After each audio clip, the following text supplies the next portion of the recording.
विरोधामध्ये बोलणाऱ्या भाजपच्या आमदारांना पाडणार. अंतरवाली सराटीमध्ये मनोज जरांगे यांनी हे वक्तव्य केलं. तर मला जेलमध्ये टाकलं तरी नागपूरची जागाही निवडून येणार नाही. मनोज जरांगे यांनी थेट देवेंद्र फडणवीसांना सुद्धा आव्हान दिलंय. पुन्हा एकदा 6 कोटी मराठी एकत्र राहणार, पण आरक्षण मिळवायचं आता नाही हटायचं. निवडणुकीत बी पाडायचं आणि उपोषणात बी आरक्षण मिळवायचं. त्याला दोन्हीच सुट्टी द्यायची नाही त्याला.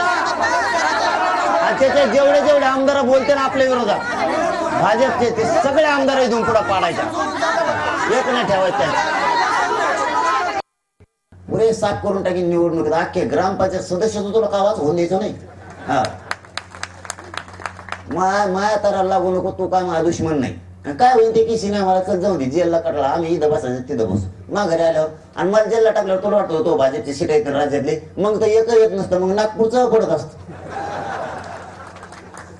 संजीवनी डोंगर उठून आणताना हनुमंतरायाने खालून हात घातला तर ते पुरत उठून आणलं. मराठ्याने जर जेल खालून घोडातून हात घालून नाही उठलं, पुन्हा अंतरवली टाकलं, तिथून पुढं दार उघडायला रावसाहेब दानवेला आणि त्यालाच उभा करणार. मग आम्ही पुन्हा पुढं उघडायला देवेंद्र फडणवीसला.